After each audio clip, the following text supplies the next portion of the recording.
Ազգային ժողովի հարգարժան փոխոսնակ, հարգելի գործընկերներ, սիրելի քաղաքացիներ, իսկապես կարևորագույն նախագիծ են քննարկում, ես որպես պատգամավոր վկայում եմ, որ Տիկին Ավանեսյանը մեծ ջանք է թափել, հսկայական աշխատանք է կատարել այս իմաստով, այս ոլորտում, այս բարեփոխումը տեղ հասցնելու համար, բայց ցավոք սրտի ես համենայնդեպս իմ տեսակետն է, որ այն ակնկալիքները, որ ունի Տիկին Ավանեսյանը, չեն արդարացվելու։ Փորձեմ հիմնավորել։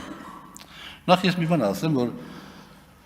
մենք բոլորս, այս դալիճում նստածները, Հայաստանի Հանրապետությունում, ամբողջ աշխարհում, բոլորս եկել ենք անցյալից։ Ոչ մեկը ապագայից չի եկել։ Եվ մենք անցյալից եկել ենք մեր վրա կրելով անցյալի բեռը, լավ բաները, վատ բաները եւ այլ եւ այլ։ Հետեւաբար հիմա ինչ որ կասեմ, ես խնդրում եմ, որ մեկը արկեփ չհասկանա։ Երբ որ դուք բերում եք Տիկին Ավանեսյան օրինակը մեծ բարձրան երկրների, այն ժամանակ որ դուք ծնված եք, ես ապրում եի արդեն սովետական միությունում եւ այն ժամանակ էլ կային մեծ բարձրան երկրները։ Եվ այն ժամանակ առողջապահությունը սովետական միությունում անվճար էր։ Անվճար, ձրի։ Հայաստանում այդպես չէր։ Հայաստանում եթե փող չունենայիր, մեռնելու էիր։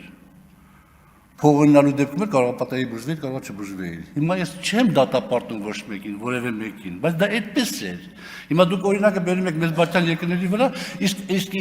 մեծ բարձրան երկրներում այն ժամանակ իրապես անվճար էր։ Այստեղ լիքը հարցեր կա,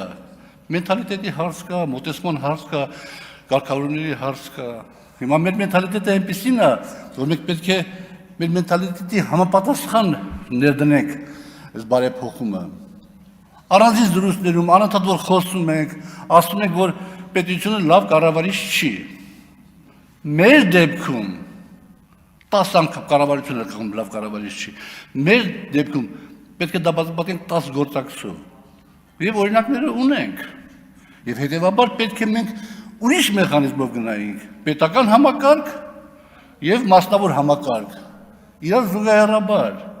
Ճիշտ է, Տիկին Ավանեսյան, դուք ասում եք, բայց ոնց կլինի, ոնց կարգավորենք երիտասարդների հետ մասնավոր համակարգ, իսկ տարիների մենք վերցնենք պետության վրա, չէ, հանգիստ կարելի է ցանկության դեպքում հավասարակշռված, ասենք ինչ-որ բաներ, մեխանիզմներ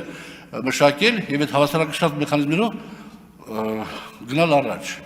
Հիմա ես շատ չեմ ուսումնասիրել բնականաբար, իմ դատողությունները շատերը տրամաբանության հիման վրա են, բայց ես խիստ կասկածում եմ, որ որևէ երկիր գնացել է այն ճանապարհով, որը հիմա մեկ է գտնում։ Կեսաթոշակառուներին, ասենք այդ անապահով խավին միանգամից ներգրավելով այդ համակարգի մեջ։ Դուք պատկերացնում եք ինչա տեղ ունենալու հունվարից հետո։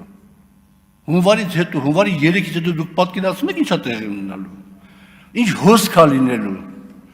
Եվ պարոն Բագրատյանն այդ հարցը բարձրացրեց։ Եվ այդ հոսքի պատճառով մարտ-ապրիլ ամսին այդ նախատեսված գումարները ավարտելու են։ Դուք դա հաշվարկել եք, իհարկե դուք պատասխանելով իմ հարցին ասացիք, որ 30% հաշվարկել եք, որ 30% կավելանա, ես չգիտեմ ինչի վրա է 30% ավելանը, որ հասկանամ ըստ էության, բայց այդուհանդերձ դուք եք գտնում, որ կավելանա։ Ես ասում եմ, որ ոչ թե կավելանա, սարսափելի հոսք է լինելու։ Մարդիկ գալու են, որպեսզի օգտվեն այդ ծառայությունից։ Մեր առողջապահական համակարգը ի վիճակի է այդ ամեն ինչը բանանելու, սպասարկելու։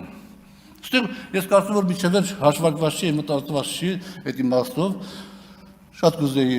սխալված լինել, բայց այդուհանդերձ պարոն Բագրատյանն այդ հարցը բարձրացրեց, խնդրում եմ պատասխանեք, դուք չհասցրեցիք ուղղակի իմ հարցերից մեկին պատասխանել, Տիկին Ավանեսյան։ Եթե գումարները վերջանան նախատեսված, ինչ է տեղի ունենալու։